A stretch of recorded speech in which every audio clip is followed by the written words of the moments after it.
escuchas. Es importante tener conocimiento acerca de lo que significa el duelo. Duelo es sentir que hemos perdido algo y que ese algo nos duele. Nos duele la pérdida.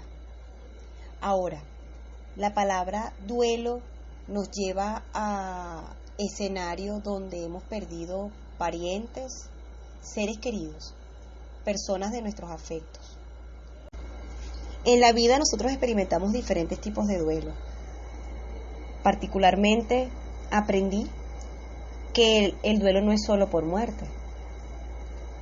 El duelo puede ser una ruptura laboral, un despido de nuestro trabajo, un fin de algo que veníamos realizando, que amábamos, que nos gustaba y que por alguna razón en el camino, pues ya sea de la parte del patrono o ya sea por decisión de nosotros como empleados, concluir una relación laboral.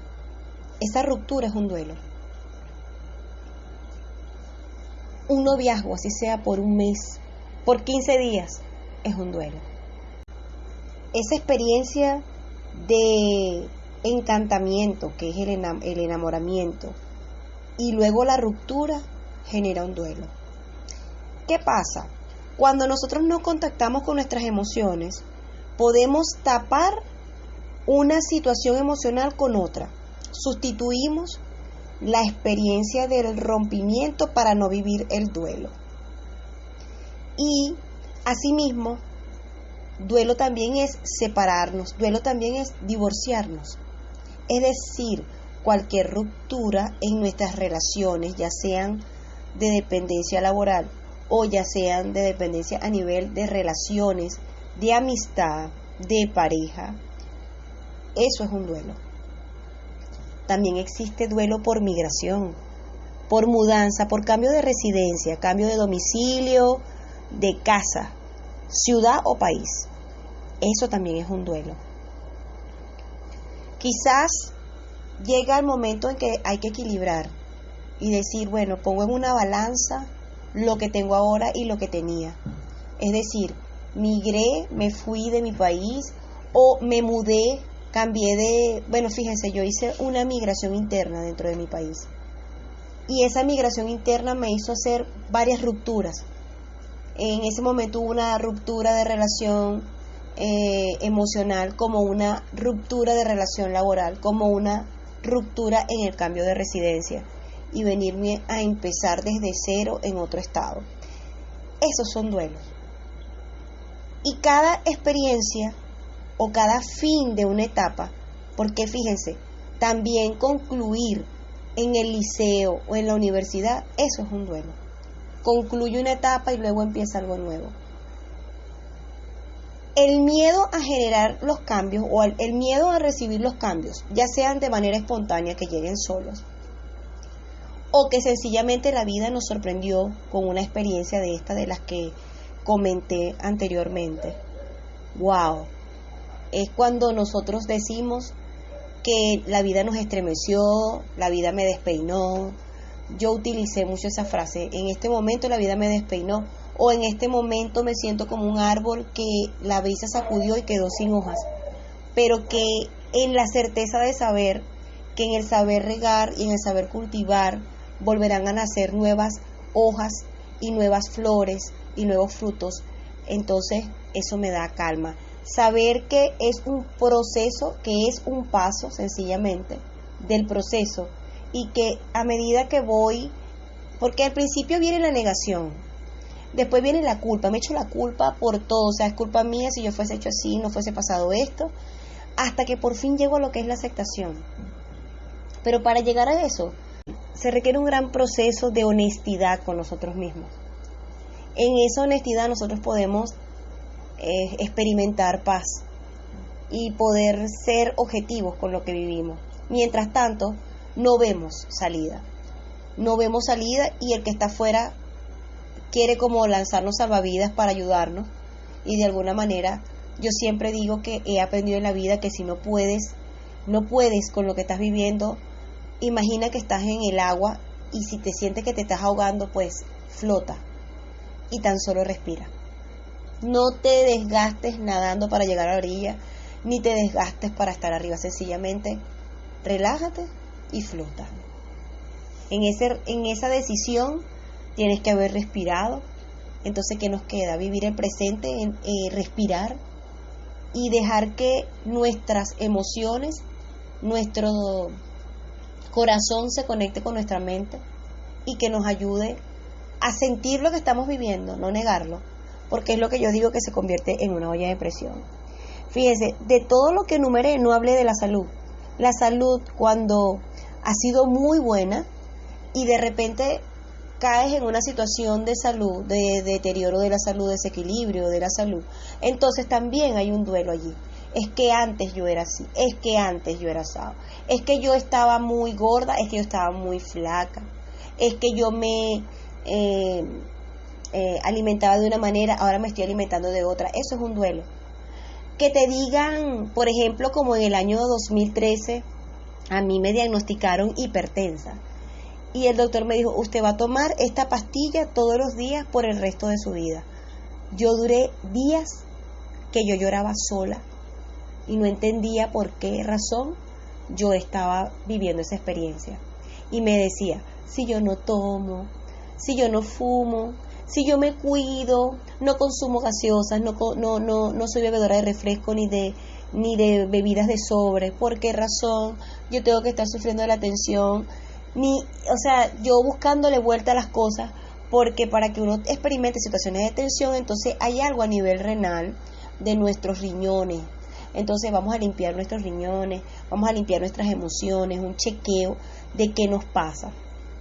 Yo duré 3 años tomando pastillas y las primeras me tenían súper triste, porque la que me mandaron, que en este momento no la recuerdo, la primerita que me pusieron, me ralentizaba el corazón. Entonces yo sentía que yo iba por dentro, quería ir como a 100 y mi cuerpo me estaba diciendo, no, epa, puedes ir hasta 40. Entonces le dije al doctor, ¿qué está pasando en mi corazón si yo no sufro el corazón? Entonces me quitaron esa pastilla, me pusieron luego otra que me generaba tos, que era de las familias de la enalapril. Esas no las pude usar porque me daban picazón en la madrugada en la garganta y una tos seca. Me las cambian y luego me ponen otra, que con esa duré el resto del tiempo que fui diagnosticada. Al pasar los años, yo decía, yo voy a seguir dependiendo mi vida de una pastilla. No puede ser. En nuestro país empezó una situación con las pastillas de tensión que se desaparecieron y yo me caminaba calles, de verdad, calles y sectores de donde yo vivía, buscando la pastilla.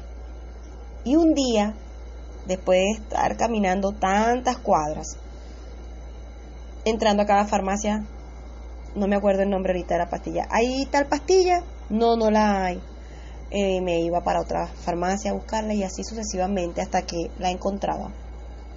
Ya cuando encontré la última vez la pastilla, porque hasta ese día la tomé, yo me dije, ¿y si yo no fuese encontrado la pastilla, yo me muero? O sea, a mí se me iba a subir la tensión y yo no iba a tener el poder de controlar la tensión. Ajá. La tensión que me habían diagnosticado a mí en ese momento era una tensión por motivo de personalidad ansiosa, pues. Trabajaba en varios sitios, vamos a decir, trabajaba en la mañana en un sitio, en la tarde trabajaba en una universidad, daba clase en 2 universidades hasta en un mismo día, por hora. El nivel de responsabilidad que tenía para el momento era grande, o sea, la demanda de actividades físicas diarias era bastante, y cuando llegaba el momento de la calma, vamos a decir, un fin de semana, que tampoco era tan calmado porque también trabajaba en universidad en los fines de semana, me empezaba a dar, que si taquicardia, que si sudoración, que si no podía dormir bien, y entonces venía el cuadro de hipertensión. Me tomaban la tensión, tenía la mínima en 9. No, que un paciente que tenga la mínima en 89, 90, quiere decir que ya es un paciente hipertenso y por esa razón te tenemos que medicar porque tu mamá, tu abuela, tu tía, toda la generación de tu familia es hipertensa. Y yo decía, no puede ser que yo tenga que estar esclava de la pastilla. Ese día que yo caminé tantas horas para conseguir la pastilla, yo dije, cuando se me acaben estas pastillas, ¿qué voy a hacer? Se acrecentaba la situación de la desaparición de las pastillas y yo decidí no tomar más la pastilla. Me acababa de hacer un chequeo cardiológico, el doctor me había encontrado en perfección, me habían puesto el mapa, el holter, me hicieron la prueba de esfuerzo, todos los chequeos que te mandan a hacer, rayos X de tórax, examen físico general, y estaba todo perfecto. Había tenido en el mapa, en el mapeo con el holter, una subida de tensión en la madrugada ese día, y así como subió, bajó. Sin embargo, cuando el doctor me evaluó, me dijo, mira, Heidi, la verdad, no te voy a quitar la pastilla porque como tu tensión es emotiva, se te sube por estar muy contenta o por estar de repente bajo niveles de estrés, yo considero que debes estar siempre bajo la pastilla. Bueno, ya cuando decidí dejarla fue bajo mi responsabilidad, la dejé. Y pasó el tiempo y no la utilicé ni hubo necesidad de tomarla. Escuchaba a la gente que no encontraba la pastilla, que qué horror, y yo decía, yo no puedo depender de una pastilla, mi vida no puede depender, o sea, si no hay pastilla, que voy a tomar. Decidí como disociarme del tema de la pastilla. Resulta ser que en ese siguiente trimestre quedo en estado. Y cuando me hago el examen de embarazo y me doy cuenta que estoy en estado, recuerdo que no tomaba la pastilla. Me pongo en control médico y me mandan con una cardióloga internista, obstetra, cardióloga internista, obstetra. Y ella me ve y me dice, mira, le llevo todos los exámenes, le conté todo lo que había pasado. Y me dice, ¿me puedes hablar de tu vida en los 5 años anteriores? Y yo le expliqué la locura de vida que llevaba en aquel momento. Y me dijo, es lógico que tuvieses unas subidas de tensión. Eso se llama cuadro hipertensivo. Porque en este momento físicamente no tienes pastillas encima y yo te encuentro perfecta. De hecho, te puedo hacer una pregunta. ¿Cómo era tu vida cuando tomabas la pastilla? Yo le dije, bueno, yo aprendí a llevar una vida normal con ella, me las tomaba en la mañana. Pero a eso de las 10, 11 de la mañana, a veces sentía mucha somnolencia y me tenía, porque como yo soy docente, me tenía que ausentar del salón de clases para ir a tomarme la atención porque me sentía extraña. Extraña era que tenía la atención a las 10, 11 de la mañana, 10:06, 10:06, 10:05. Resulta ser que durante todo mi embarazo, yo tuve la atención en esa 10:06, 10:05 y la doctora me dijo, yo no considero que deba ponerte ni siquiera una pastilla hipertensiva suave porque me estás mostrando ahorita una normal. En los chequeos posteriores, en el embarazo, en todo el embarazo, yo más bien mostré una tensión baja. Algunos médicos difieren de eso, dicen que por estar embarazada la tensión baja, pero después que sales del parto vuelve a subir.